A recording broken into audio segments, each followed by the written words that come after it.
Yo, it's your man Joe Haas, and we are back with another episode of the Rapper with a Podcast show. I'm your host, Joe Haas, and as usual, I'm fresh off the gig, ready to split y'all wig. And you know how I do, man. I surf through the YouTube atmosphere, and today, the first thing that came across my eyes, man, was this podcast by Suge Knight and Dave Mays, ex-owner of the Source magazine. It's called Collect Call by Suge Knight.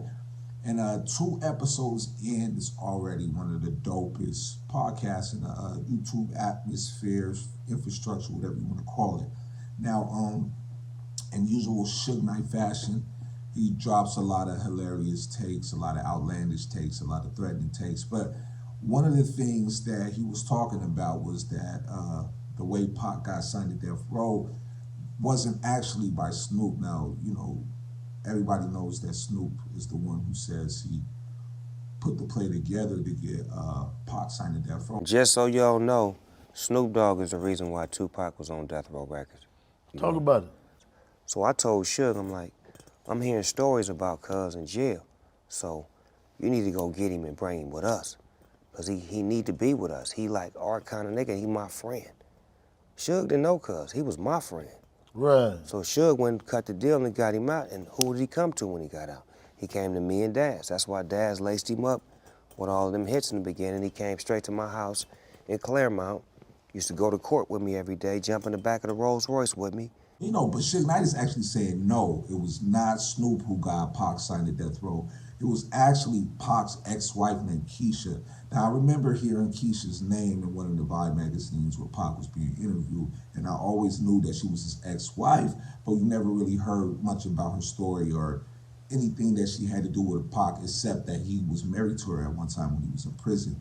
But he says she's the one who actually set up the play for Pac to get signed to Death Row, man. So let's check it out and react to it one time, y'all. Peace. And so when it came to getting Pac out of prison, only person made it happen and let me know to get Pac out of prison was a girl named Keisha. That is the baddest bitch in the world. If it weren't for Keisha, you guys wouldn't have heard All Eyes on Me, all the other hits she did. Keisha called my office every fucking day. Every day. I'm Pac's wife. He need to talk to Mr. Knight. He need to talk to Suge Knight bad. It's life threatening. It's important. It's important. It's important. I used to go to my office and everybody be laughing and clowning. Some crazy bitch saying she's Pac's wife, and so we not, and she want to talk to you, but we don't put her through. I said, let me tell you, motherfucker, something. I called a meeting. I said, hey, what was you doing before I gave you a job? You got a high school diploma? You got any experience? I didn't graduate from high school. You. A lot of people wasn't working. I said, I gave you guys the opportunity to get paid every 2 weeks. I didn't ask you to think and see if somebody's Pac's wife or not Pac's wife. That's my decision. Next time she called, y'all better make sure I talk to her. She called and put her through. She said, I'm so glad you talked to me. Pac really, really, really needs to talk to you. He said it's life-threatening. He needs you. I said, all right. He said, you need to come see him. I said, look, I don't want to tell you I can come see him because I'm on house arrest.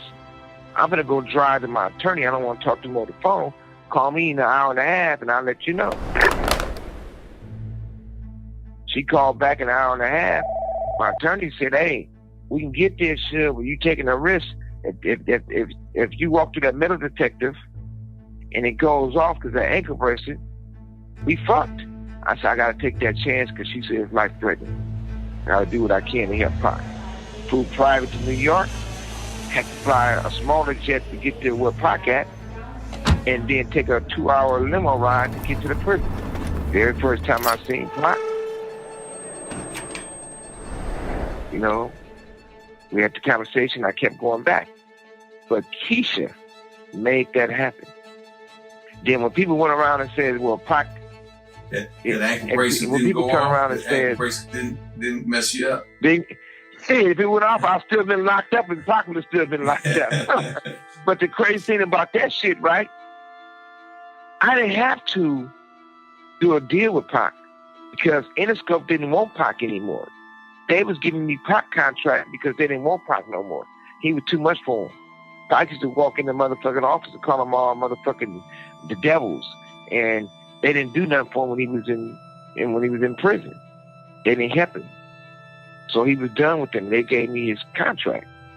Yeah, and I definitely feel like a lot of this story is believable due to the fact that Pac and Keisha were married when Pac was locked up in New York. I think it was Clinton Correctional or whatever. So she definitely probably was one of the first people that got Suge and Pac together. You know what I mean? And you could also hear the passion in Suge's voice when he talked about Pac. You know what I mean? Pac definitely looked up to him like a bigger brother and also maybe a father figure in some sorts, but he definitely followed Suge all the way into an early grave, unfortunately, man. But also what I thought was interesting was Suge talking about some of his business acumen when dealing with some of his former artists. Some of your other artist deals, because a lot of people have tried to say that, like that they didn't have good deals with you or whatever. But I talk about that. 'Cause Okay, well, let's look at it like this. You can look at their contract and see how much money they was making. Plus, I gave all my artists money every month, from 10 grand to 5 grand a month, and bought them cars and had them a place to stay and paid their bills. Nobody in the industry was doing that. On top of that, even like with Snoop, even though I paid all the shit for his court, bought him a house, all that type of shit, right? You can't go to court wearing khakis. I paid for all those suits in different cities he wore to court. I paid for his security, 2 off-duty police officers taking him to court, make sure he get there on time. Same thing with Pac, same thing with Ray, same thing with Jewell. Oh, let's take Jewell. Now, Jewell never put an album out. She had a brand new Volvo. She got a check every month. Her bills was paid. I paid damn near $200,000 for the fat people surgery to get shit shut out, sucked out. And when I did woman to woman on her, right? Guess what? She was eating a bucket of chicken, drinking a fifth of Hennessy. If you take Nate Dogg robbed 7 Taco Bells. He must have got 35 years. I paid $500,000 to make sure he didn't get no time. Jewell killed the motherfucking man. I paid $700,000 to make sure she didn't do a day in prison. People don't know about a lot of this stuff. Same thing with Crump had a case. Same thing. All my artists, including Danny Boy, they was household names before they sold one fucking record. Danny Boy, when I was in prison, I gave Danny Boy damn near $3 or $4 million. Danny Boy said, "Oh, I want the money back." I never asked for shit back. I didn't even talk to Danny Boy. No. And the thing about Suge Knight saying that he bought his artists houses and cars and things like that, they were all in his name, meaning like if you had a falling out with him, he could just take it back like nothing. And I know Tupac was in similar situations with him. I know he had a bunch of cars and a bunch of houses that were in Suge Knight's name. And there was always a rumor that the reason why Pac was recording a bunch of albums super duper fast was so he can get out of the contract and start his own label. I know he was trying to do that One Nation record where he had like a lot of the dope East Coast artists at the time, like, Smith & Wesson, Buckshot, Greg Nice, people like that, and cats that didn't live in the era of the 90s, they always ask me like, yo, was it really like East Coast or West Coast beef? And I tell them, no, man, you know what I mean? Like, you got to figure the first 10, 15 years of hip hop on television was East Coast dominated, even though you would see, certain West Coast artists, certain down South artists, when it first is inception, and I'm talking about for me, your own TV Raps.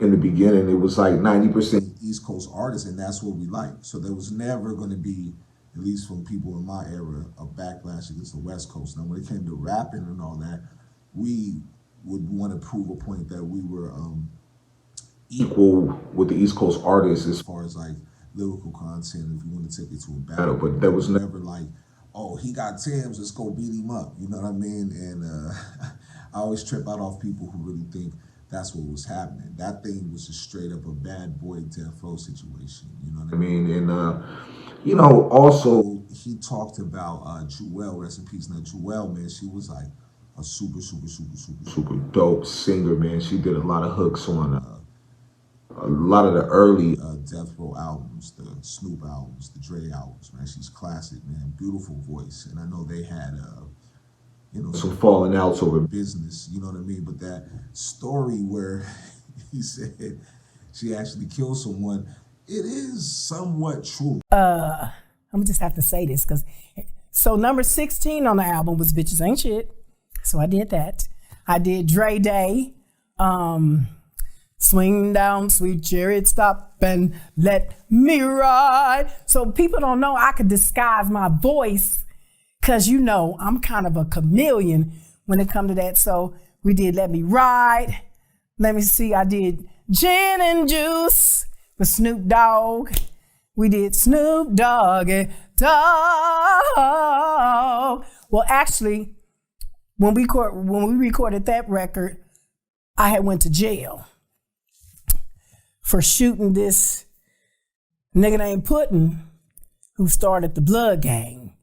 And he started the Blood Gang in California. So I had a lot of niggas wanting to kill me after I shot dude, but they don't know it was self-defense, because he was beating me up and he was very violent and jealous, and he broke my wrists and beat me up pretty bad. So he pulled a 10 millimeter HK on me. So I just prayed to the Lord, because I'm from the church. And I was like, Lord, give me the strength of Samson. He said, it was right after I recorded Woman to Woman for the Murder Was a Case soundtrack. And he said, I'm going to kill you, and I'm going to kill your son, and then I'm going to kill myself. And I was like, oh, my heart got the beating. You feel like your skin is on fire. And I was like, oh, Lord, what I'm going to do? So I locked myself in the bathroom. And then he came out, and he was like, come out of that bathroom.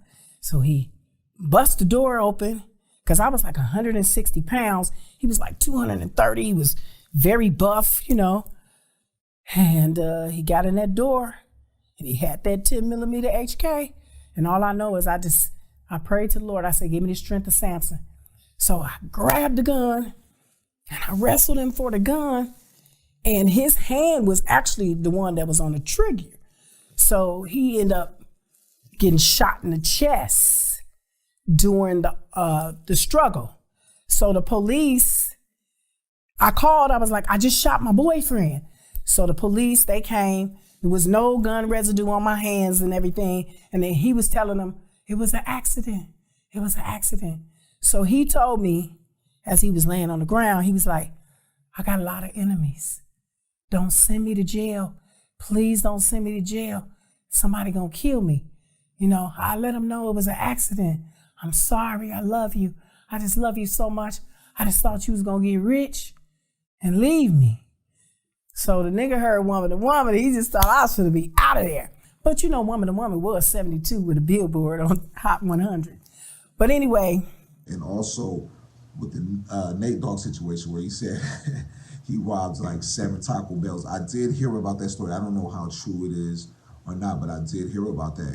And people always say that Nate Dogg was like the real gangster of the Dog Pound, man. Like he was with all the shit. He was with all the business. But I did hear he was hitting licks, you know what I mean? But Nate Dogg, rest in peace as well, man. And, like I said, man, Suge Knight, man, he's always a real fascinating character, man. And, I can see how he can be up in there doing 28 years filled with a lot of bitterness, but he doesn't sound different from if he was on the street, you know what I mean? So that's why I'm really intrigued by this podcast that he's doing, and it's real dope. So if y'all get a chance to check it out, I believe it's called Suge Knight Collect Call, Breakbeat Media or something like that, but go check it out, man. It's a real dope. The first 2 podcasts is real dope, man. And y'all, leave a comment in the comment section, subscribe to the channel, like all of that, man. We out of here. Peace.